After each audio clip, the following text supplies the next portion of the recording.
मित्रों, मैं Gajanan Sharma Sanskrit online classes में आप सभी का हार्दिक अभिनंदन और स्वागत करता हूं।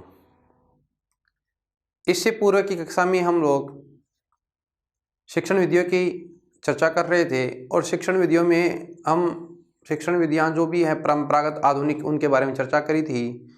आज हम व्याकरण शिक्षण विधियों के बारे में चर्चा करेंगे। व्याकरण शिक्षण के लिए कौन कौन सी विधियां महत्वपूर्ण है, कौन सी प्राचीन है और कौन सी आधुनिक है, दोनों प्रकार की हम बातें करेंगे। किसी भी शिक्षण को पढ़ाने के लिए उसका जो मेथड होता है, जो विधियां होती है, उन विधियां उस कार्य को सरल करती है, जिससे स्पष्ट अभिव्यक्ति हो जाती है, छात्रों को अच्छी तरीके से बोध हो जाता है। इसलिए व्याकरण शिक्षण को जानने के लिए अब हम जिन विधियों का प्रयोग करेंगे, जिन विधियों के माध्यम से छात्रों को पढ़ाएंगे, उन सभी विधियों का हम आज कार्य करेंगे। यह विधियां जो व्याकरण की होती है वो दो प्रकार की होती है। एक तो होती है प्राचीन विधियां, एक होती है आधुनिक विधियां। व्याकरण शिक्षण की जो विधियां हैं, उन विधियों की बात करें तो ये विधियां कितने प्रकार की होती है? दो प्रकार की होती है। एक है जिसका नाम है प्राचीन और एक है जिसका नाम है आधुनिक। कितनी हो गई? दो प्रकार की। कौन कौन सी? प्राचीन और आधुनिक शिक्षण विधियां। व्याकरण शिक्षण विधियां यानी व्याकरण के शिक्षण के कार्य को करने के लिए जिन विधियों का प्रयोग किया जाता है वो विधियां दो प्रकार की होती है। एक का नाम है प्राचीन, एक का नाम है आधुनिक। पहले हम बात करें किसकी? प्राचीन विधियों की। और प्राचीन विधियों की बात करें तो पहली विधि है जिसका नाम है पारायण विधि। पारायण विधि की बात करें तो पारायण का मतलब होता है जो पारायण पाणिनि के समय यह विधि चलती थी, इसका नाम क्या पड़ गया? पारायण विधि। पारायण करने वाले को पारायणिक कहते हैं, यानी पारायण में नियमों को रटना, बार बार उनकी आवृत्ति करना से पंचकम, पंचक, सप्तक, अष्टक आदि पारायण होते हैं। इसमें जो गलती करता है, अशुद्धि करता है, यानी एक अशुद्धिकर्ता को एकानयिक, दो अशुद्धिकर्ता को द्विनयिक और दो से अधिक या तीन अशुद्धिकर्ता को त्रिनयिक कहा जाता है। इसमें जो ब्रह्मचारी होता है वह पूर्वाभिमुख होकर के, यानी पूर्व दिशा की ओर अपना मुख करके कुशासन पर बैठता है और इसमें कंठस्थीकरण पर विशेष बल दिया जाता है। बात करें विधि की, विधि का नाम है पारायण विधि। पारायण विधि किसके समय प्रचलित थी? पाणिनि के समय थी। और पाणिनि के समय का मतलब यहाँ यह है कि पाणिनि का जन्म कब हुआ? तो पाणिनि का जन्म जो होता है ईसा पूर्व 500 में पाणिनि का जन्म हुआ, यानी 500 ईसा पूर्व में यह विधि चलती थी। अरे पाणिनि का जो समय है 500 ईसा पूर्व है, तो पाणिनि के समय प्रचलित है, इसका मतलब यह भी पाणिनि के समय चली, तो 500 ईसा पूर्व में इस विधि का प्रचलन था। अच्छा, पारायण करने वाले को कहा जाता था पारायणिक। पारायण करने वाला पारायणिक कहलाता था और पाणिनि के समय प्रचलित होने के कारण यह विधि पारायण विधि कहलाती है। पारायण करने वाला क्या कहलाता था? पारायणिक। अच्छा, पारायण में नियमों को रटना, इसमें क्या किया जाता था? पारायण क्या होता था? पारायण का मतलब ये होता था कि पारायण के अंदर नियमों को रटना तथा उनकी बार बार आवृत्ति करना। यहाँ पारायण में नियमों को रटा जाता था तथा बार बार उनकी आवृत्ति होती थी। ये जो पारायण होता था वो पंचक होता, सप्तक, अष्टक आदि पारायण कहलाते थे, है ना। तो क्योंकि पारायण में नियमों को रटना तथा उनकी बार बार आवृत्ति करने का कार्य किया जाता था, इसलिए ये जो पारायण है वो कितने प्रकार के होते थे? जैसे पंचक, सप्तक, अष्टक आदि सब पारायण है ना। क्योंकि इसके अंदर क्या होता था कि जो भी कार्य दिया जाता था उसमें उसको कार्य को रटने की प्रवृत्ति दी जाती थी। यदि परीक्षा के अंदर जब परीक्षा का कार्य होता था, यदि कोई छात्र एक अशुद्धि करता तो उस छात्र को एकानयिक कहते थे। एक अशुद्धिकर्ता छात्र एकानयिक, दो अशुद्धिकर्ता छात्र द्विनयिक और तीन अशुद्धिकर्ता छात्र त्रिनयिक कहलाता था। तीन अशुद्धिकर्ता छात्र, यहाँ एक शब्द जोड़ना है, त्रिनयिक। त्रिनयिक क्या कहलाता था? त्रिनयिक, यानी एक अशुद्धिकर्ता एकानयिक, दो अशुद्धिकर्ता द्विनयिक और तीन अशुद्धिकर्ता छात्र त्रिनयिक कहलाता था। क्या कहलाता था? त्रिनयिक कहलाता था। ब्रह्मचारी पूर्वाभिमुख होकर के, जो ब्रह्मचारी होता था वह अपना मुख पूर्व की ओर करके कुशासन पर बैठकर पलायन करता था। यानी जो ब्रह्मचारी होते थे वह पूर्वाभिमुख होकर के कुशासन पर बैठकर पलायन करते थे। इस विधि में कंठस्थीकरण पर विशेष बल दिया जाता था। किस पर? कंठस्थीकरण पर बल। एक बार फिर से रिपीट करते हैं। परायण विधि पाणिनि के समय प्रचलित, परायण करने वाला पारायणिक, परायण करने में नियमों को रटना तथा बार बार उनकी आवृत्ति करने का कार्य किया जाता था। जिसे पंचक, सप्तक, अष्टक आदि परायण होते थे। परीक्षा में एक अशुद्धिकर्ता, जो छात्र एक अशुद्धिकर्ता था उसे एकानयिक, 2 अशुद्धिकर्ता छात्र को द्विनयिक और 3 अशुद्धिकर्ता छात्र को त्रैनयिक कहलाता था। ब्रह्मचारी जो होता था, यानी प्राचीन समय में जो विद्यार्जन का कार्य है ब्रह्मचर्य अवस्था तक किया जाता था, और ब्रह्मचर्य अवस्था की आयु थी 25। व्यक्ति की जो उम्र है 100 साल निर्धारित की गई थी, उसको 4 भागों में बांटा गया था: ब्रह्मचर्य, गृहस्थाश्रम, वानप्रस्थ और संन्यास। तो ब्रह्मचर्य का मतलब जो ब्रह्मचारी जो होता था वह पूर्वाभिमुख होकर के, यानी पूर्व की ओर अभिमुख करके कुशासन पर बैठकर पलायन करता था, और पलायन करने के कारण उसे क्या कहता था? पारायणिक कहते थे। और यह पारायणिक जो करता था इसमें वह नियमों को रटता था तथा बार बार उनकी आवृत्ति करता था। यदि परीक्षा के समय उसके द्वारा एक गलती होती तो उसे एकानयिक, 2 होती तो द्विनयिक और 3 होती तो उसे त्रैनयिक कहा जाता था।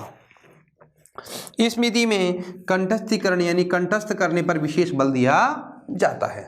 ठीक है, विधि का नाम क्या है? परायण विधि। दूसरी विधि की बात करें तो एक विधि है जिसका नाम है व्याख्या विधि।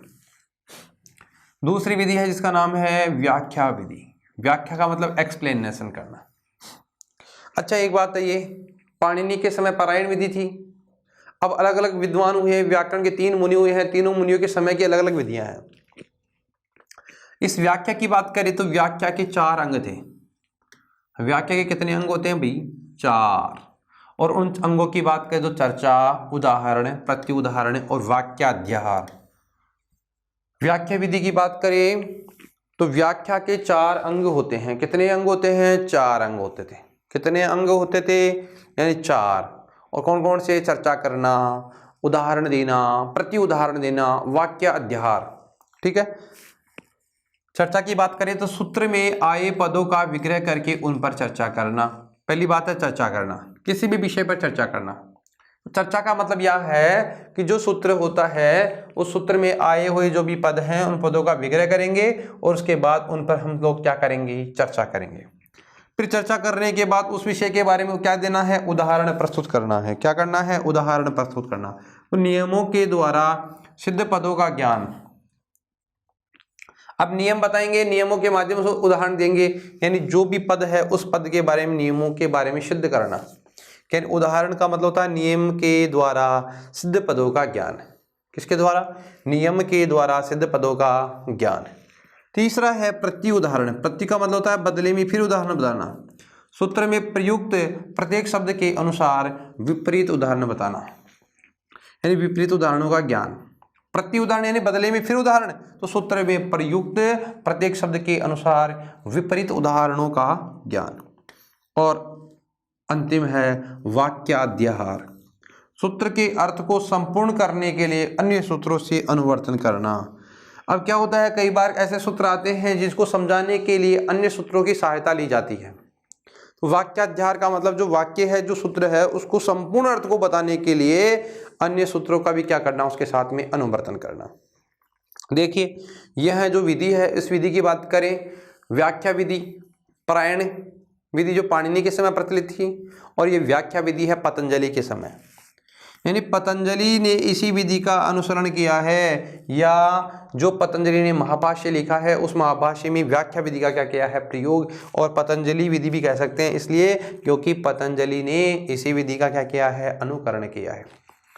व्याख्या के उद्देश्य काठिन्य निवारण और स्पष्ट प्रतिपत्ति है। इस वाक्य का मुख्य उद्देश्य है काठिन्य निवारण करना। पाठ में आए जो भी कठिन शब्द हैं उन कठिन शब्दों को क्या करना? निवारण करना और स्पष्ट प्रतिपत्ति करना, स्पष्ट बोध करना। एक बार फिर से रिपीट करते हैं, विधि का नाम है व्याख्या विधि। विधि का नाम क्या है? व्याख्या विधि। व्याख्या के 4 अंग होते थे। कितने अंग होते थे? 4 अंग। कौन कौन से? चर्चा, उदाहरण, प्रत्युदाहरण, वाक्याध्याहार। चर्चा, उदाहरण, प्रत्युदाहरण और वाक्याध्याहार। चर्चा का मतलब यहाँ यह है कि सूत्र में आए पदों का विग्रह करके उन पर चर्चा करना। सूत्र में आए पदों का विग्रह करके उन पर क्या करना? चर्चा करना। उदाहरण, नियम के द्वारा सिद्ध पदों का ज्ञान। नियमों के माध्यम से हम सिद्ध पदों का ज्ञान छात्रों को करवाएंगे। और प्रत्युदाहरण का मतलब सूत्र में प्रयुक्त प्रत्येक शब्द के अनुसार विपरीत उदाहरण का ज्ञान। सूत्र में प्रयुक्त जो भी शब्द हो रहे हैं प्रत्येक शब्द का जो अनुसार विपरीत उदाहरण का ज्ञान देना। व्याख्याध्याहार, सूत्र के अर्थ को संपूर्ण करने के लिए अन्य सूत्रों से उसका अनुवर्तन करना या अन्य सूत्रों की सहायता से उसको समझाना। पतंजलि ने इसी विधि का क्या किया है? अनुकरण किया। किसने? पतंजलि ने।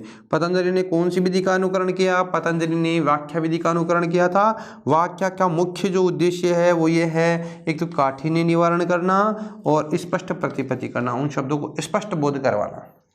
ठीक है, बात करें किसके? वाक्य। आपको ध्यान क्या रखना, वाक्य के कितने अंग होते हैं? 4। चर्चा, उदाहरण, प्रत्युदाहरण और वाक्याध्याहार। चलो आगे चलते हैं। एक विधि है जिसका नाम है सूत्र विधि। सूत्र विधि की बात करें तो यह भी प्राचीन विधि है, पांडित्य विधि भी है और परंपरागत विधि भी है। क्योंकि प्राचीन समय में लिखी जाती थी इसलिए इसका नाम परंपरागत, और पांडित्य यानी पंडितों की विधि है इसलिए इसे पांडित्य विधि कहते हैं, और प्राचीन है इसलिए इसे कहते हैं प्राचीन विधि। व्याकरण के नियमों को सूत्रों के माध्यम से बताया जाता है। वही बात है, सूत्र। व्याकरण में जो हम लोग सूत्र पढ़ते हैं, जो भी सूत्र है वो सूत्र अपने आप में क्या है कि नियम, और जो भी नियम होता है उस नियम को सूत्र के माध्यम से क्या किया जाता है? समझाया जाता है। इस विधि के अंदर व्याकरण के नियम जो भी हैं उन नियमों को सूत्रों के माध्यम से क्या किया जाता है? समझाया जाता है। सामान्य से विशेष की ओर। इस विधि में पहले सामान्य बातों को फिर विशेष बातों की ओर बढ़ाता है। मतलब पहले सामान्य से फिर उसके बाद विशेष की ओर चलता है, यानी सामान्य विशेषम प्रतिशिक्षण सूत्र के अनुसार चलता है। यह जो कार्य है एक शिक्षण सूत्र के आधार पर चलता है। कि शिक्षण सूत्र के आधार पर सामान्य से विशेष की ओर। तो लिखा है सामान्याद विशेषम प्रति, यानी सामान्य से विशेष की ओर। अध्यापक अपने पांडित्य का प्रदर्शन करता है। किसका प्रदर्शन करता है? पांडित्य का। पांडित्य का मतलब अध्यापक यहाँ सूत्रों को याद करता है और याद करके अपने पांडित्य का प्रदर्शन करता है। पाणिनि ने और कात्यायन ने इसी विधि का प्रयोग किया। किस किसने? पाणिनि ने और कात्यायन ने। अब बताओ व्याकरण के कितने मुनि हुए? 3 मुनि। 3 मुनियों की बात करें तो एक का नाम है पाणिनि, ठीक है, दूसरे का नाम है कात्यायन, और कात्यायन का दूसरा नाम क्या है? वररुचि। अच्छा, तीसरा है जिसका नाम है पतंजलि। अब देखो ध्यान देना, छोटी सी बात है, 2 मुनि प्रारंभ के हैं ना, जिनका नाम है एक तो पाणिनि और एक का नाम है कात्यायन। इन दोनों मुनियों ने क्या किया है? सूत्र विधि का अनुसरण किया है। और जो तीसरा मुनि था जिसका नाम है पतंजलि, उसने व्याख्या विधि का प्रयोग किया है, अनुसरण किया है। और एक विधि जो पहली पढ़ी हमने परायण विधि, वो पाणिनि के समय थी इसलिए ना, और दूसरी जो सूत्र विधि है उसका अनुसरण किन किन ने किया है? पाणिनि ने किया है और कात्यायन ने किया है। यानी पाणिनि ने अष्टाध्यायी में और कात्यायन ने वार्तिकों में इसी विधि का क्या किया है? प्रयोग किया, सूत्र विधि का। यानी उन्होंने जो अपने नियम थे उन सभी नियमों को सूत्रों में सूत्रबद्ध किया है। ठीक है, सूत्र विधि की बात करें, सबसे प्राचीन विधि है, पांडित्य विधि है, परंपरागत विधि है। व्याकरण के नियमों को सूत्रों के माध्यम से बताया जाता है। इसके अंदर क्या किया जाता है? व्याकरण के जो भी नियम है उन नियमों को सूत्रों के माध्यम से बताया जाता है। सामान्य से विशेष की ओर, यानी सामान्य से किसकी ओर? विशेष की ओर, यानी सामान्याद विशेषम प्रति सूत्र शिक्षण सूत्र के अनुसार चलती है। अध्यापक अपने पांडित्य का क्या करता है? प्रदर्शन करता है। पाणिनि और कात्यायन ने इसी विधि का क्या किया है? प्रयोग किया है। अच्छा, कात्यायन का परिणाम क्या है? वररुचि है। सूत्र क्या होता है उसकी बात करें। सूत्र के लिखा गया है अल्पाक्षरम संदिग्धम सारवदिस्वतो मुखम अस्तोभनवदं च सूत्रम सूत्रविदो विदु। अल्पाक्षरम संदिग्धम, अल्पः अक्षरम असंदिग्धम सार्वदिस्वतो मुखम अस्तोभमनवद्धं च सूत्रम सूत्रविदो विदु। और सूत्र के प्रकार की बात करें सूत्र के 6 प्रकार होते हैं। सूत्र कितने प्रकार के होते हैं? 6 प्रकार के। सूत्र के 6 प्रकार: संज्ञा च, परिभाषा च, विधिर्नियम एव च, अतिदेशो अधिकारश्च, षड्विधम सूत्र लक्षणम। कि लक्षण क्या है? सूत्र का लक्षण है 6 प्रकार का सूत्र होता है। सूत्र कितने प्रकार का होता है भाई? 6 प्रकार का। जिसकी बात करें, संज्ञा सूत्र, परिभाषा सूत्र, विधि सूत्र, नियम सूत्र, अतिदेश सूत्र और अधिकार सूत्र। सूत्र कितने प्रकार के हो गए? 6 प्रकार के।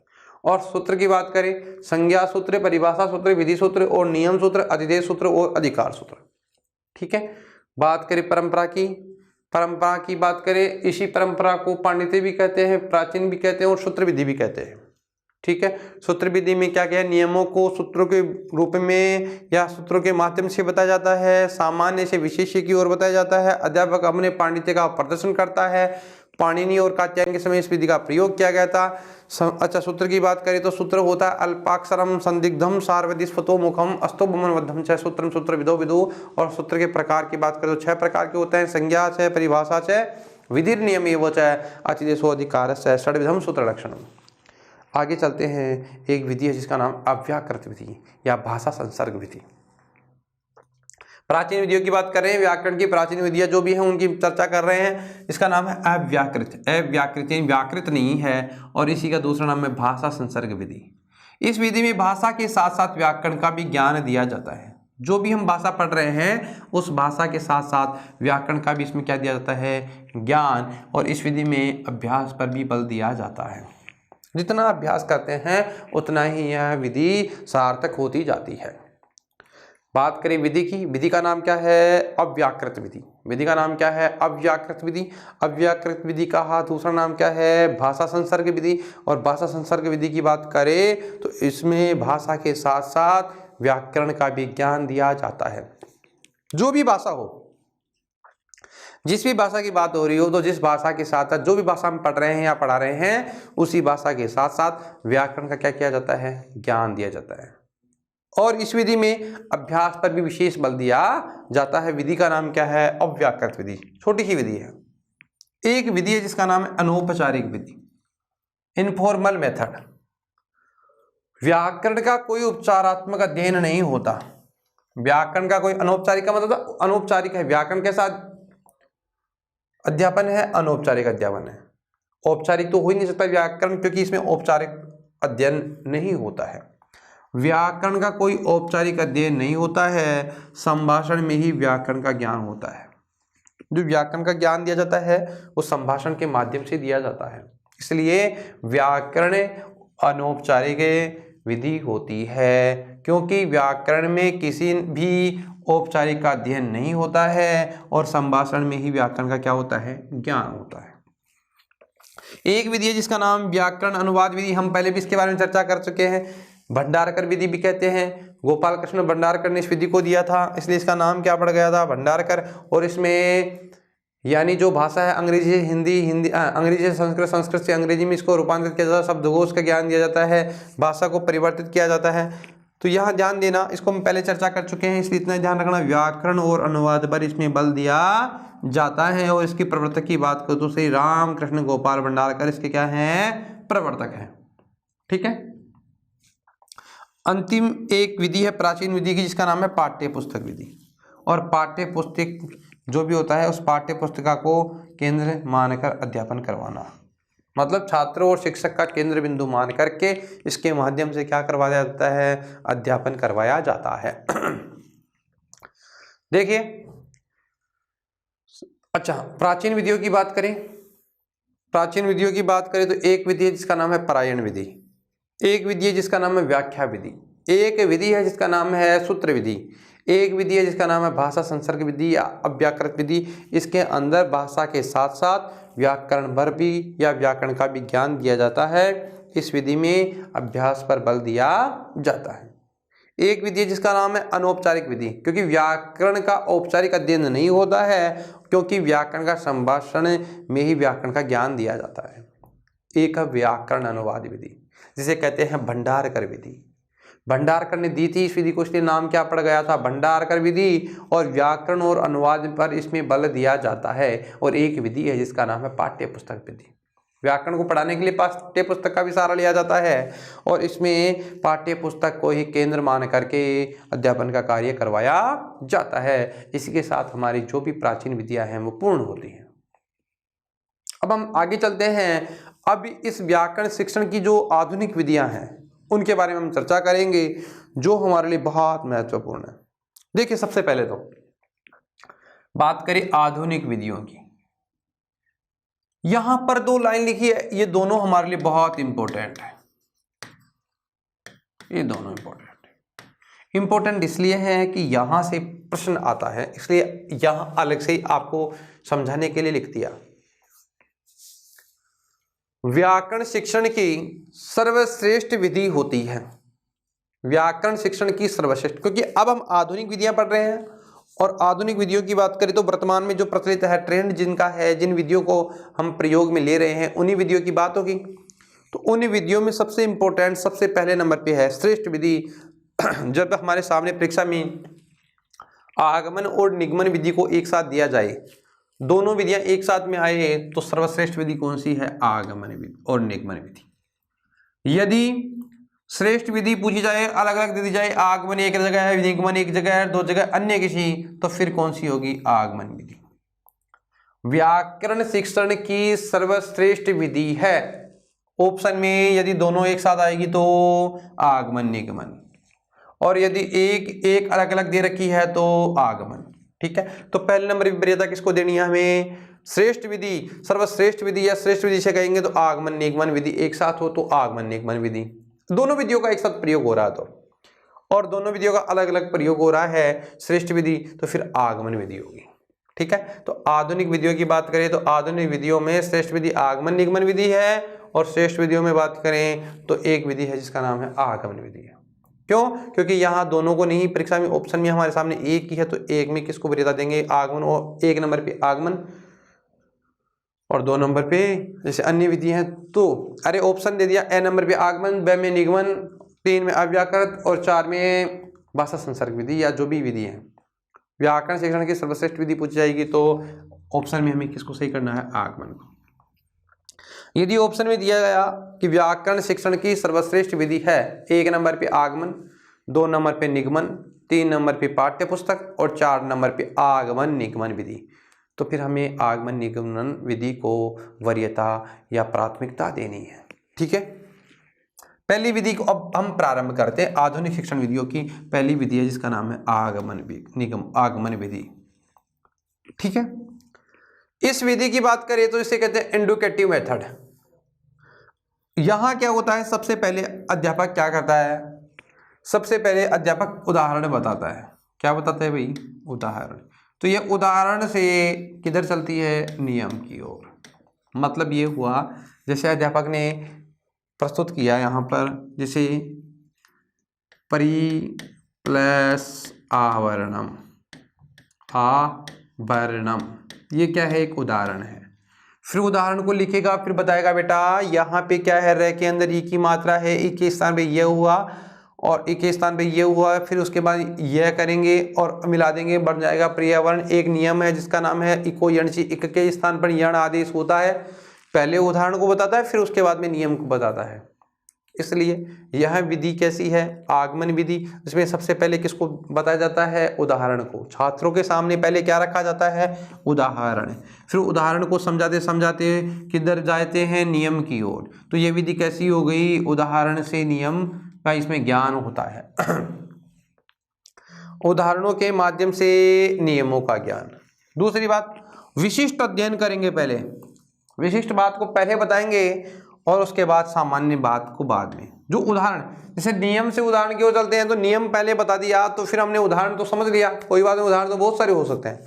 तो यहाँ पर क्या होता है, पहले विशिष्टों का अध्ययन करवाते हैं। विशिष्ट का मतलब जैसे मान लो कोई उदाहरण दिया और उस उदाहरण के माध्यम से फिर अब सामान्य बातें को बता रहे हैं, तो वहाँ कठिनाई नहीं होती है। तो यह विधि जो है, इस विधि में सबसे पहले विशिष्टों का अध्ययन करके सामान्य का ज्ञान का अध्ययन करवाया जाता है। प्रत्यक्ष के आधार पर प्रमाण स्थापित करना। पहले प्रत्यक्ष बात बताई जाती है, जैसे मान लो परिजन आवरण जो प्रत्यक्ष है, फिर उसके बाद इसका प्रमाण स्थापित करना कि ऐसा क्यों हुआ, ई के स्थान में ये क्यों हुआ, क्योंकि हमने एक सूत्र पढ़ा है, सूत्र का नाम ऐसे है, सूत्र में ये कार्य होता है, इसका प्रमाण स्थापित करना। तो प्रत्यक्ष के आधार पर क्या होता है, प्रमाण स्थापित होता है। स्थूल तत्व के आधार पर, स्थूल का मतलब होता है बड़ा और सूक्ष्म का मतलब होता है छोटा, मतलब बड़े से छोटे के आधार पर तत्वों का निर्माण करना। पहले बड़े बड़े तत्वों के आधार पर सूक्ष्म यानी छोटे छोटे तत्वों का क्या करना, निर्माण करना। ठीक है, आप समझ गए होंगे। आधुनिक विधियों की बात करें तो आधुनिक विधियां जो होती है उनमें पहले नंबर पे एक विधि है जिसका नाम है आगमन विधि। आगमन विधि की बात करें तो आगमन विधि के अंदर सर्वप्रथम शिक्षक छात्रों के सामने उदाहरणों को प्रस्तुत करता है और उदाहरणों के बाद में वह नियमों को बताता है। तो यहाँ उदाहरणों के माध्यम से नियमों का ज्ञान दिया जाता है। दूसरी, विशिष्टों का अध्ययन करके सामान्य ज्ञान दिया जाता है। प्रत्यक्ष यानी प्रत्यक्ष वस्तुओं के या प्रत्यक्ष उदाहरणों के आधार पर, यानी प्रत्यक्षों के आधार पर प्रमाण को स्थापित करना। स्थूल तत्वों के आधार पर सूक्ष्म तत्व का निर्माण करना।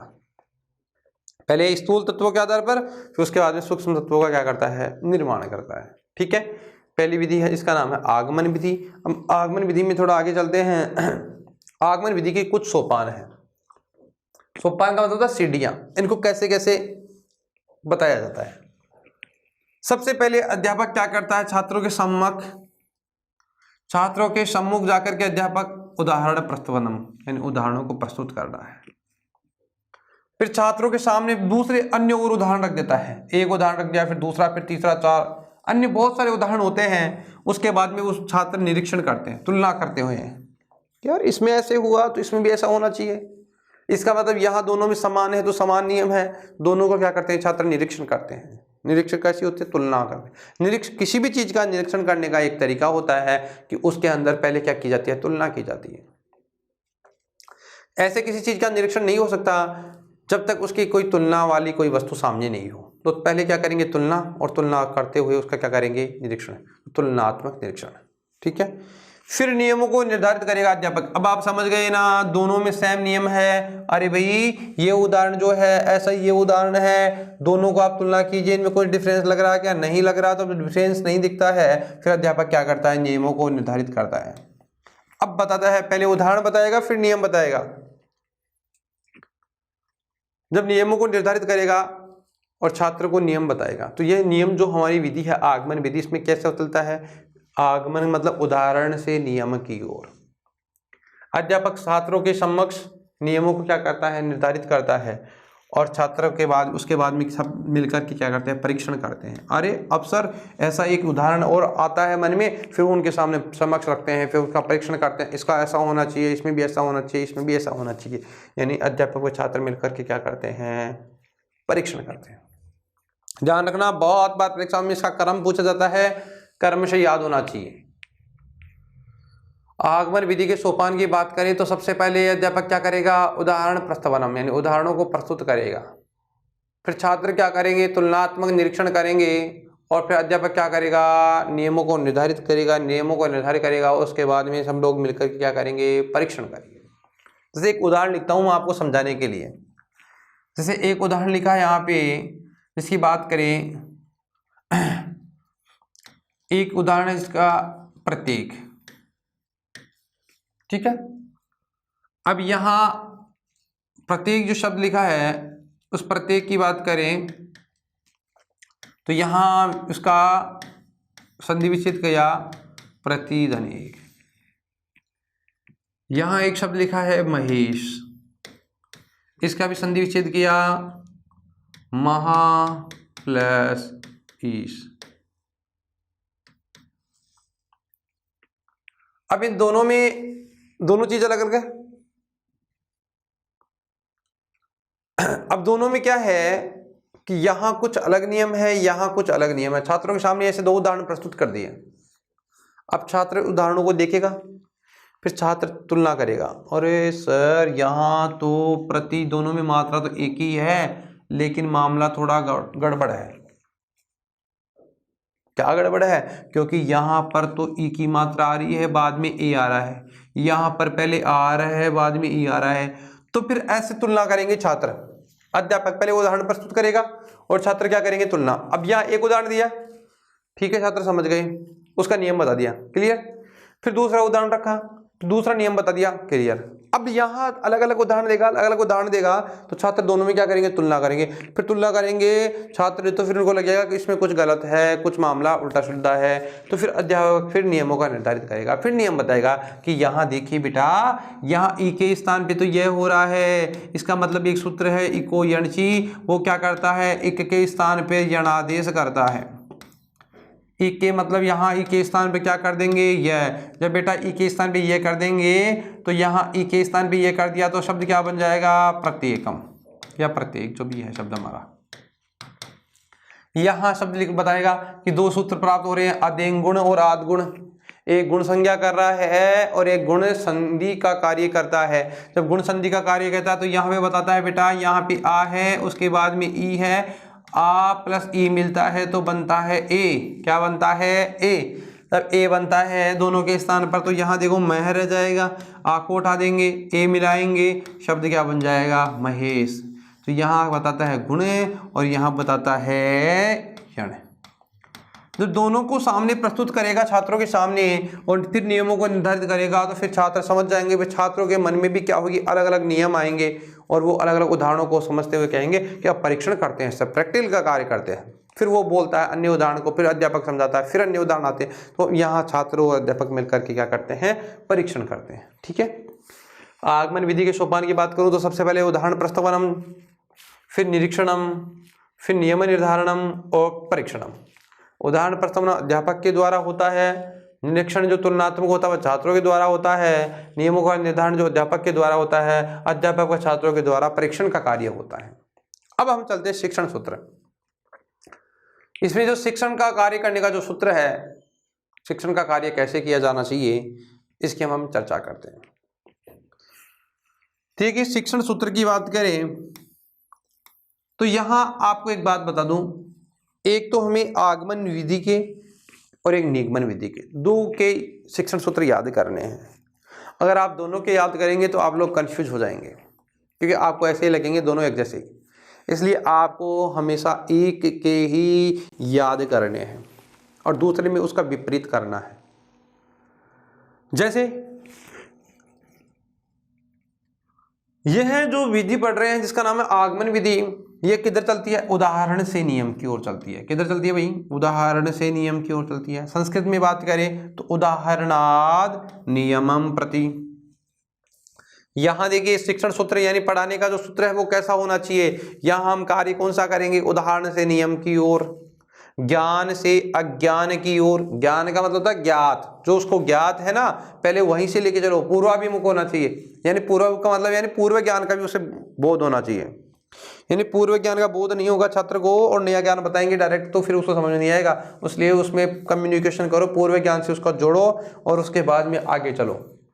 तो ज्ञाताद यानी ज्ञात से अज्ञात की ओर, विशिष्ट से सामान्य की ओर, प्रत्यक्ष से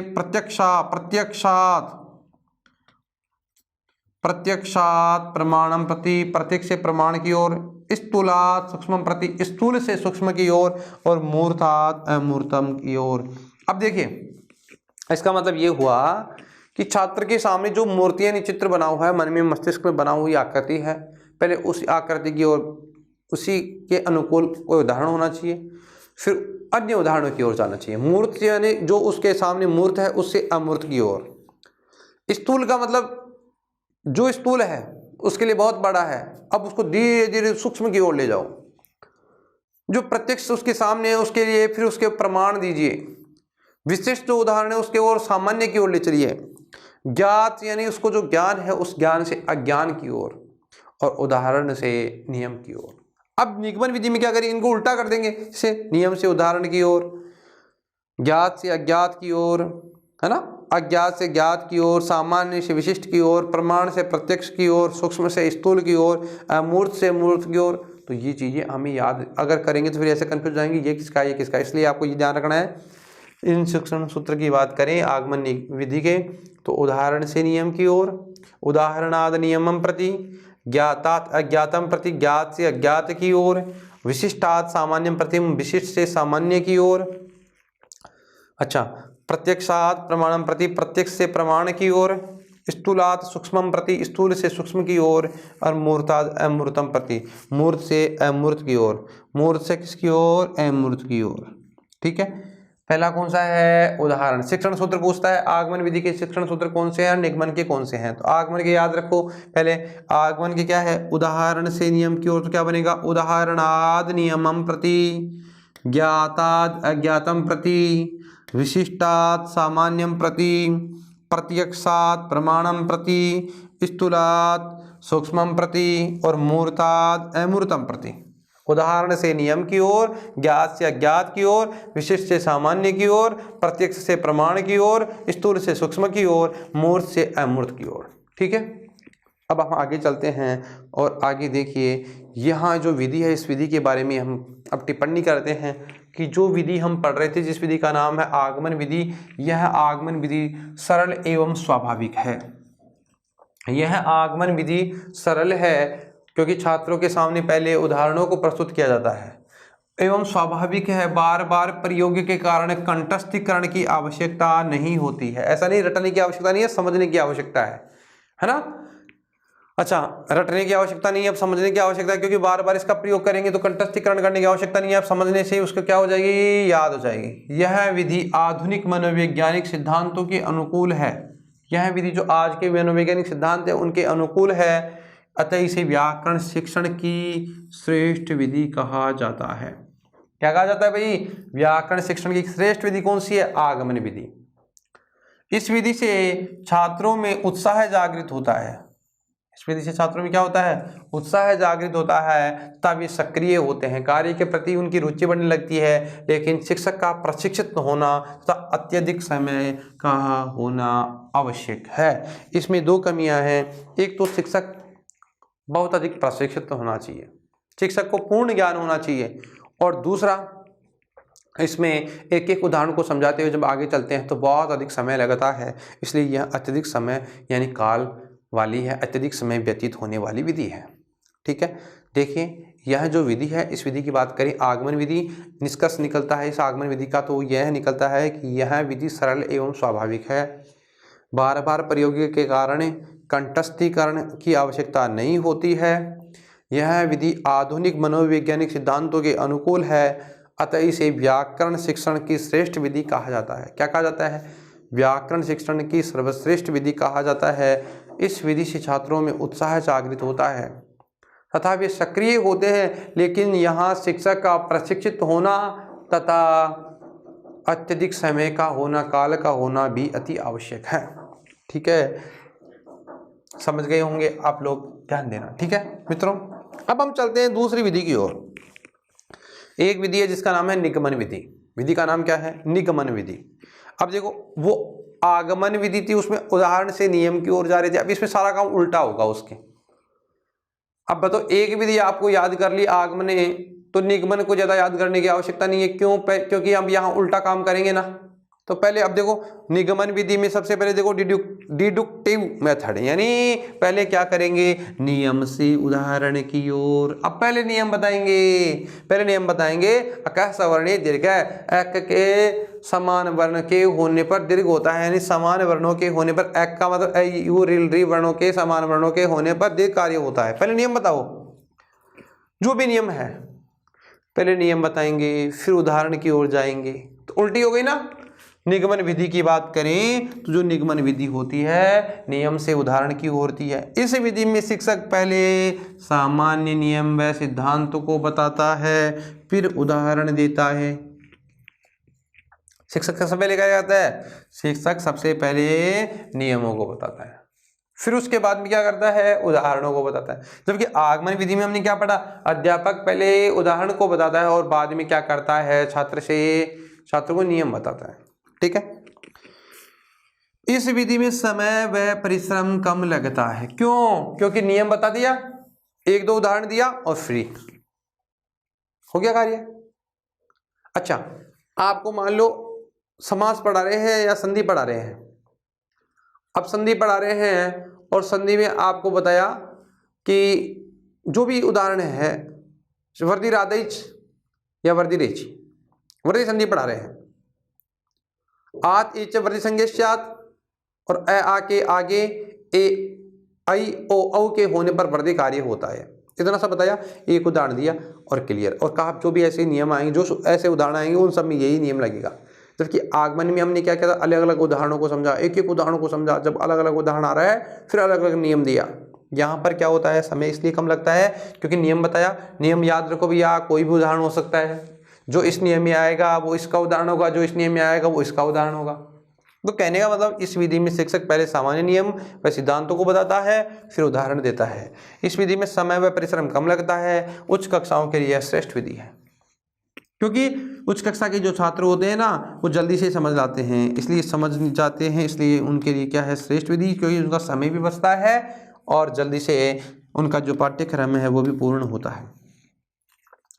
एक व्यक्ति है, एक विद्वान है, एक विद्वान ने कहा कि जोसेफ लैंडन नामक एक विद्वान हुआ है,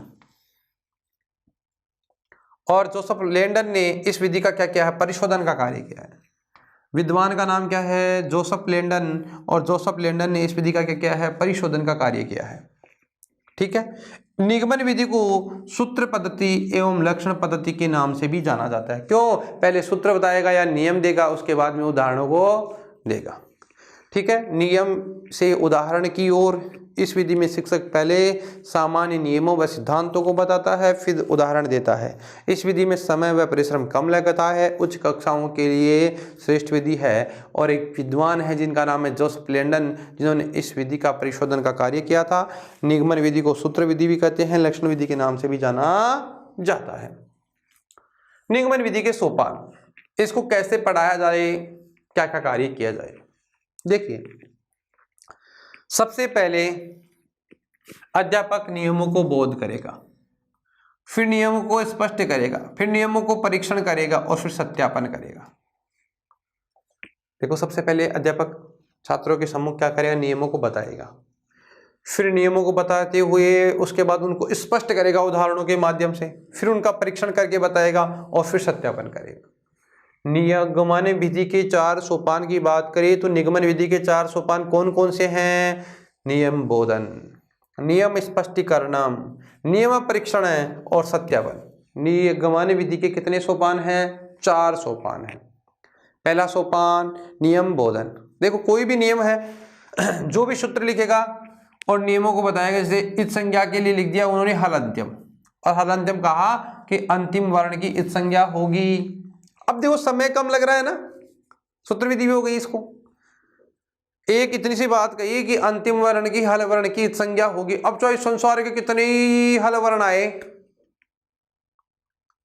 नया विभक्त तुष्मा को छोड़ करके कितने ही हल वर्ण हो, तो उनकी क्या हो जाएगी, इत संज्ञा का कार्य हो जाएगा। जब इत संज्ञा का कार्य इतने से वर्ण के कहने से ही हो गया, तो बताओ कम समय में बहुत सारा कार्य हो गया ना। अच्छा, इस नियम को बताया, फिर नियम को स्पष्ट किया कि देखो कहाँ कहाँ लागू होगा। जैसे आई गुण में न की संज्ञा हो रही है, फिर नियम को परीक्षण किया कि परीक्षण किया, यानी एक अन्य और उदाहरण लेके आया, उसको स्पष्ट करके बताया और फिर उसको सत्यापन कर दिया। अब आप समझ गए होंगे, सत्यापन का मतलब आप इस चीज को क्लियर समझ चुके होंगे। तो निगमन विधि के सोपानों की बात करें तो इस विधि के कितने सोपान हैं, 4 सोपान है। पहला सोपान है नियम बोधन, दूसरा है नियम स्पष्टीकरण, तीसरा है नियम परीक्षण और चौथा है सत्यापन। आपसे एक प्रश्न पूछता हूं मैं, बताइए, निगमन विधि के सोपान नहीं है। पहला नियम बोधन, नियम स्पष्टीकरण, उदाहरण प्रस्तवनम और नियम परीक्षणम। तो कौन सा नहीं होगा, उदाहरण प्रस्तवनम नहीं होगा, क्योंकि उदाहरण का प्रस्तुत करने का कार्य तो आगमन विधि में हो रहा था। यहाँ नियम बोधन भी होता है, नियम स्पष्टीकरण भी होता है, नियम का परीक्षण भी होता है और सत्यापन का कार्य भी होता है। इसी निगमन विधि के 4 अन्य सोपान और हैं, उनकी बात करें, वही नियम, फिर नियम स्पष्टीकरणम, प्रयोगों को प्रदर्शित करना और पुनः परीक्षण करना, उनको समझाने के लिए फिर से उनका क्या करना, परीक्षण करना। अध्यापक सबसे पहले नियमों को बताएगा, नियमों को बताने के बाद उनको स्पष्ट करेगा, फिर प्रयोगों को प्रदर्शित करेगा और फिर उनको पुनः परीक्षण करेगा। क्या करेगा, पुनः परीक्षण करेगा। तो निगमन विधि के 4 तो मुख्य सोपान है और 4 अन्य सोपान है। मुख्य सोपान की बात करें तो नियम बोधन है, नियम स्पष्टीकरण है, नियम परीक्षण है और सत्यापन है। और अन्य सोपान की बात करें नियम स्पष्टीकरण, प्रयोग प्रदर्शन और पुनः परीक्षण। क्या क्या है भाई? पहला तो है नियम, दूसरा है स्पष्टीकरण, तीसरा है प्रयोग प्रदर्शन और चौथा है पुनः परीक्षण। ठीक है, आगे चलें। ध्यान दें, निगमन विधि के शिक्षण सूत्र। जो आगमन पढ़ी थी ना उसके उल्टा कर दो। बताओ, उसमें पढ़ा था उदाहरण से नियम की ओर, तो यहाँ क्या हो गया? नियम से उदाहरण की ओर। वहाँ ज्ञात से अज्ञात की ओर पढ़ा था, यहाँ अज्ञात से ज्ञात की ओर हो गया। वहाँ विशिष्ट से सामान्य की ओर पढ़ा था, यहाँ सामान्य से विशिष्ट की ओर हो गया। वहाँ प्रत्यक्ष से प्रमाण की ओर पढ़ा था, यहाँ प्रमाण से प्रत्यक्ष की हो गया। वहाँ स्थूल से सूक्ष्म की ओर पढ़ा था, यहाँ सूक्ष्म से स्थूल की हो गया। वहाँ मूर्त से अमूर्त की ओर पढ़ा था, यहाँ अमूर्त से मूर्त की हो गया। इसलिए कंफ्यूज होने की जरूरत नहीं है, जो आपने याद कर रहा है उसको उल्टा कर दो। तो क्या बन जाएगा? निगमन विधि के शिक्षण सूत्रों की बात करें तो बताओ क्या क्या हो गया? नियमाद उदाहरणम प्रति, नियम से उदाहरण की ओर। अज्ञाताद ज्ञातम प्रति, अज्ञात से ज्ञात की ओर। अज्ञात है, छात्रों को कुछ पता नहीं है, अब उसको ज्ञान की ओर ले जाएंगे। पहले नियम बताएंगे, फिर उदाहरण बताएंगे। फिर अज्ञान है, उसको ज्ञान की ओर ले जाएंगे। सामान्य बताएंगे बातें, फिर विशिष्ट बातों की ओर ले जाएंगे। प्रमाण देंगे पहले, फिर प्रत्यक्ष दिखाएंगे। फिर सूक्ष्म से स्थूल, सूक्ष्म बातों से फिर स्थूल बड़ी बड़ी बातों की ओर, और अमूर्त से मूर्त की ओर। ठीक है, नियम से उदाहरण की ओर, फिर अज्ञात से ज्ञात की ओर, सामान्य से विशिष्ट की ओर, प्रमाण से प्रत्यक्ष की ओर, सूक्ष्म से स्थूल की ओर और अमूर्त से मूर्त की ओर। कितने हो गए? शिक्षण सूत्र 6। संस्कृत में बात करें तो नियमाद उदाहरणम प्रति, नियम से उदाहरण की ओर। अज्ञाताद ज्ञातम प्रति, अज्ञात से ज्ञात की ओर। सामान्याद विशिष्टम प्रति, सामान्य से विशिष्ट की ओर। प्रमाणात प्रत्यक्षम प्रति, प्रत्यक्षम प्रमाण से प्रत्यक्ष की ओर। सूक्ष्मात स्थूलम प्रति, सूक्ष्म से स्थूल की ओर। और अमूर्ताद मूर्तम प्रति, अमूर्त से मूर्त की ओर। ठीक है, आगे चलते हैं। अब दोनों विधियां आ गई एक साथ, जिन विधियों का हम प्रयोग करेंगे। और दोनों विधियों की बात करें, अच्छा दोनों को मिलाकर के पढ़ रहे हैं हम। एक पहली पढ़ी थी आगमन, दूसरी है निगमन विधि। यह आगमन निगमन विधि उक्त दोनों विधियों का आगमन एवं निगमन का मिश्रण है। आप समझ चुके होंगे, आगमन एवं निगमन विधियों का, ये दोनों विधियों का क्या है? मिश्रण है। कौन? आगमन निगमन, क्योंकि उसको एक साथ पढ़ा है हमने, अलग अलग नहीं, अब एक साथ पढ़ रहे हैं। उदाहरणों से नियम तथा नियमों से उदाहरण की ओर, दोनों चीज हो गई। ये आगमन का नियम हो गया, ये निगमन का हो गया। तो पहले उदाहरणों से नियम तथा नियमों से उदाहरणों की ओर। ज्ञान यहाँ स्थायी व रोचक होता है। क्यों? क्योंकि यहाँ पर अध्यापक को जब आवश्यकता होती है उदाहरण से नियम बताने की, तो उदाहरण से पहले उदाहरण बताता है, फिर नियम बताता है। और जब उसको लगता है कि छात्र को पहले नियम बताएं और छात्र समझ रहा है और फिर उदाहरण बताएं, तो वैसे भी कार्य कर लेता है, क्योंकि दोनों का मिश्रण का कार्य हो रहा है ना। तो कभी उदाहरण बताता है, फिर नियम बताता है, कभी नियम बताता है, कभी उदाहरण बताता है ना। इससे ज्ञान स्थायी होता है वह रोचक होता है। दूसरी बात, व्याकरण शिक्षण की श्रेष्ठ विधि है, इसलिए यह हमारे लिए इंपॉर्टेंट। दोनों एक साथ में आएगी तो, और नहीं तो आगमन है। छात्र ज्ञात से अज्ञात की ओर तथा सरल से कठिन की ओर क्या करते हैं? बढ़ते हैं। छात्र सरल से कठिन की ओर या ज्ञात से अज्ञात की ओर क्या करता है? बढ़ता है। अतः यह मनोवैज्ञानिक विधि है। क्यों? क्योंकि छात्रों की इसमें रुचि जागृति होती है। ठीक है, बात करें विधि का नाम है आगमन निगमन विधि। आगमन निगमन विधि की बात करें तो उक्त दोनों विधियों का मिश्रण है। यह विधि दोनों विधियों का मिश्रण है। उदाहरण से नियम तथा नियमों से उदाहरण की ओर चलती है। ज्ञान स्थायी व रोचक होता है। व्याकरण शिक्षण की श्रेष्ठ विधि है। व्याकरण शिक्षण की क्या है? श्रेष्ठ विधि है। छात्र ज्ञात से अज्ञात की ओर तथा सरल से कठिन की ओर बढ़ता है। अतः मनोवैज्ञानिक विधि है। बात करें 4 नंबरी विधि, एक है समवाय विधि या सहयोग विधि। विधि का नाम क्या है भाई? समवाय या सहयोग विधि।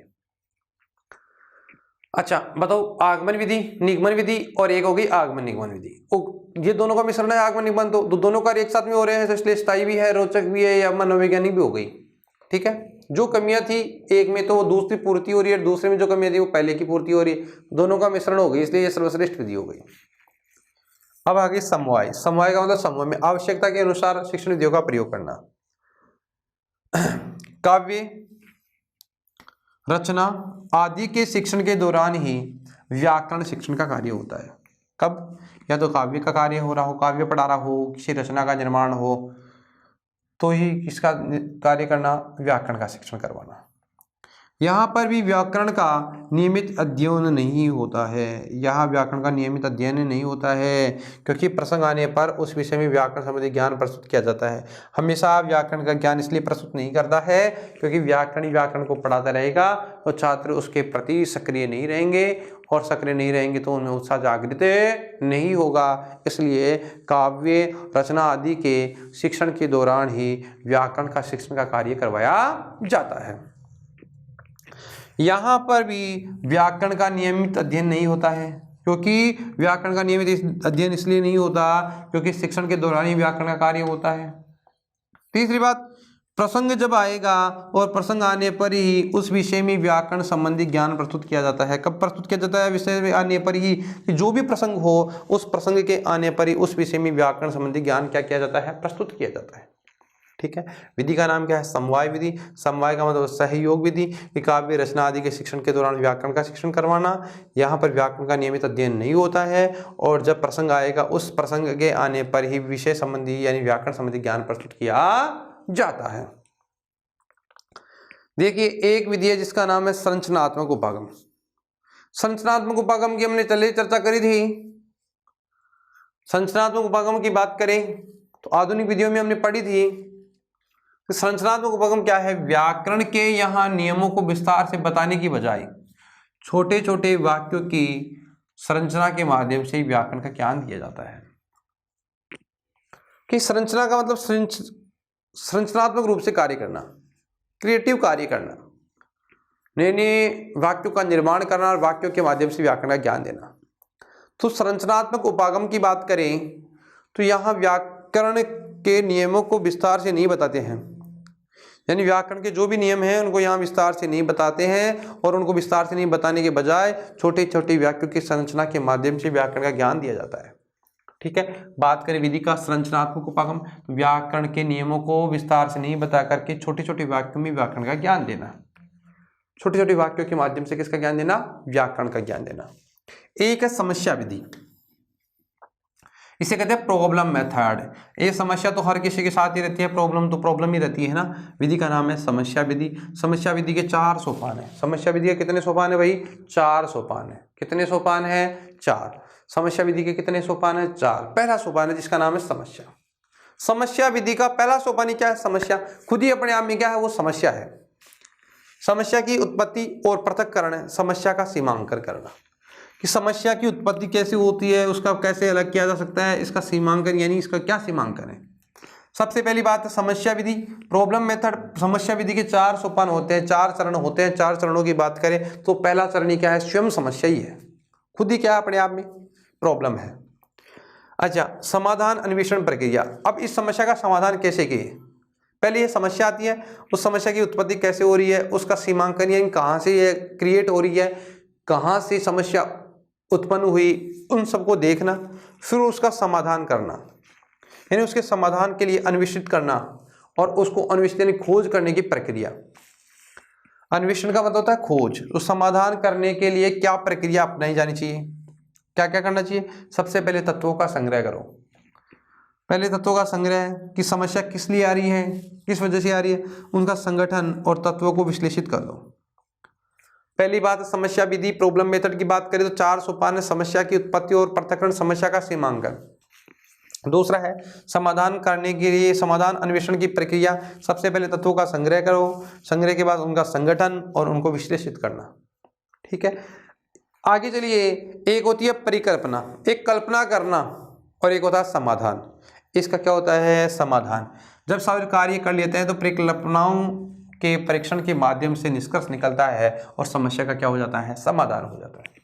एक बार फिर से रिपीट करता हूं, समस्या विधि, समस्या विधि के 4 सोपान होता है। पहला है समस्या, समस्या की उत्पत्ति और पृथक्करण, समस्या की सीमांकन, समाधान अन्वेषण प्रक्रिया कि तत्वों का संग्रह करना, तत्वों का संगठन करना और तत्वों को विश्लेषित करना। समाधान करने के लिए क्या प्रक्रिया अपनाई जानी चाहिए? तत्वों को संग्रह करें, तत्वों का संगठन करें, तत्वों का विश्लेषण करें। फिर होता है कि उसके बाद उसकी परिकल्पना करना कि उसकी क्या कल्पना की जा सकती है, फिर परिकल्पना करना और उसका समाधान। जब इसका समाधान मिल जाता है तो परिकल्पनाओं के परीक्षण के माध्यम से इसका निष्कर्ष निकलता है और समस्या का क्या हो जाता है? समाधान हो जाता है। समस्या विधि के उपागम।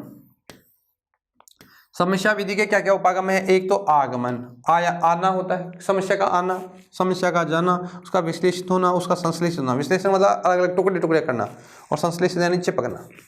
विश्लेषित का मतलब होता है टुकड़े करना, अलग अलग करना, और संश्लेषित का मतलब होता है चिपकना। विश्लेषित का मतलब क्या होता है? जैसे अंग्रेजी कैसी भाषा है? विश्लेषणात्मक भाषा है, तो विश्लेषण का मतलब होता है अलग अलग करने वाली भाषा है। और संस्कृत कैसी भाषा है? संश्लेषणात्मक यानी एक जगह एकत्रित होने वाली भाषा है, जुड़ने वाली भाषा है। तो आगमन का मतलब आगमन का मतलब उदाहरण से नियम, नियम से उदाहरण, विश्लेषण यानी अलग अलग करना और इसको यानी जोड़ना। समस्या विधि के उपागम की बात। एक विधि है जिसका नाम है ह्यूरिस्टिक विधि। अंतिम विधि समझिए, जिस विधि की बात है तो उस विधि का नाम है ह्यूरिस्टिक विधि। एक विधि है एक प्रवर्तक है जिसका नाम आर्मस्ट्रांग है। आर्मस्ट्रांग नामक एक विद्वान है और विद्वान ने एक विधि दी जिसका नाम था ह्यूरिस्टिक विधि। विधि का नाम क्या है? ह्यूरिस्टिक विधि। देखिए, ह्यूरिस्टिक विधि की बात करें कि हर्बर्ट की पंचपदी, हर्बर्ट ने दी है पंचपदी, मॉन्टेसरी की बालोद्यान, आगमन निगमन व्याकरण की एवं समस्या समाधान विधि का समाहित स्वरूप ही ह्यूरिस्टिक विधि कहलाता है। कि ह्यूरिस्टिक विधि में सभी विधियों को सम्मिलित किया जाता है। हर्बर्ट की पंचपदी, हर्बर्ट ने जो पंचपदी दी है उनकी पंचपदी को भी इसमें शामिल किया गया है। मॉन्टेसरी ने जो बालोद्यान दी है और आगमन निगमन एवं समस्या समाधान विधि का समाहित स्वरूप ही ह्यूरिस्टिक विधि कहलाता है। किंडरगार्टन विधि है क्रोवेल की, मॉन्टेसरी की बालोद्यान है, आगमन निगमन व्याकरण की विधियां हैं, समस्या समाधान विधि है, हर्बर्ट की पंचपदी है। इन सभी विधियों का समाहित स्वरूप विधि ही ह्यूरिस्टिक विधि कहलाता है। इस ह्यूरिस्टिक विधि में सभी विधियों को शामिल किया जाता है। किन किन को? हर्बर्ट की पंचपदी को, मॉन्टेसरी की बालोद्यान को, आगमन निगमन को, समस्या समाधान विधि को, और इनको समाहित करने के बाद जो स्वरूप बनता है, यानी सबको एकत्रित करने के बाद जो स्वरूप बनता है वही स्वरूप क्या कहलाता है? ह्यूरिस्टिक विधि कहलाता है। इस ह्यूरिस्टिक विधि की बात करें तो इस ह्यूरिस्टिक विधि को देने वाले जो विद्वान है, प्रवर्तक है, प्रोफेसर H.E. आर्मस्ट्रांग है। ह्यूरिस्टिक विधि के जनक की बात करें तो ह्यूरिस्टिक विधि के जनक है आर्मस्ट्रांग। कौन है? आर्मस्ट्रांग। ह्यूरिस्टिक विधि के जनक जिसकी बात करें तो जनक का नाम है आर्मस्ट्रांग। 19वीं सदी में उन्होंने मूलतः विज्ञान के शिक्षण हेतु इस विधि को दिया था। जो आर्मस्ट्रांग है एक विज्ञान के वैज्ञानिक थे, यूं समझिए विज्ञान के विद्वान थे। संस्कृत के लिए उन्होंने इस विधि को नहीं दिया, उन्होंने मूलतः 19वीं शताब्दी में या 19वीं सदी में मूलतः विज्ञान के शिक्षण हेतु इस विधि को दिया था जिसका नाम था ह्यूरिस्टिक विधि। और ह्यूरिस्टिक विधि के जनकदाता या जनक की बात करें तो उनका नाम है प्रोफेसर H.E. आर्मस्ट्रांग। इस विधि में छात्र क्या करता है? स्वयं ही तत्वों को खोज कर समझता है, सर्च करता है। इसे आप कहते हैं ना सर्च करना, खोज का सिद्धांत, खोज करता है छात्र। इस विधि में छात्र स्वयं ही क्या करता है? खोज करता है और तो खोज करके तत्वों को समझता है। छात्रों को पढ़ाया नहीं जाता है, अपितु छात्र स्वयं अन्वेषक यानी खोज होकर के या खोज करके ही अन्वेषक होकर खोजते हैं। स्वयं ऐसे लगता है सर्च मतलब स्वयं ही सर्च करते हैं और स्वयं ही उसको ढूंढते हैं और उसको पढ़ते हैं।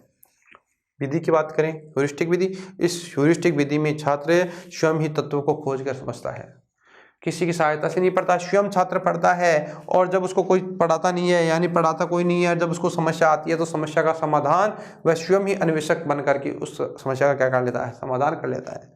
छात्र स्वयं ही तत्वों को खोज कर समझता है, छात्रों को पढ़ाया नहीं जाता है अपितु स्वयं अन्वेषक होकर खोजते हैं।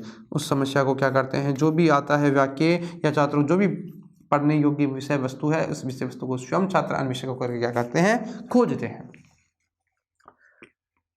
देखिए मित्रों, हमने इस कक्षा में व्याकरण शिक्षण की आधुनिक और प्राचीन विधियों की चर्चा करी। पहले हमने प्राचीन विधियों की चर्चा करी और फिर अब आधुनिक विधियों की चर्चा करी। आधुनिक विधियों की बात करें तो आधुनिक विधियों में 8 विधियां पढ़ी है। आगमन निगमन, आगमन निगमन, दोनों को मिला करके पढ़ा। ये तीनों जो विधियां हैं वो बहुत महत्वपूर्ण है। उसके बाद हमने पढ़ा समवाय विधि। समवाय के बाद में हमने एक संरचनात्मक उपागम विधि पढ़ी। उसके बाद में एक विधि पढ़ी जिसका नाम था समस्या समाधान, और एक विधि पढ़ी है जिसका नाम है ह्यूरिस्टिक विधि। देखिए अब आगे जो हमारी नेक्स्ट क्लास होगी, आज के लिए इतना ही। जो नेक्स्ट क्लास होगी उस नेक्स्ट क्लास में हम व्याकरण शिक्षण की पाठ्य योजना की चर्चा करेंगे।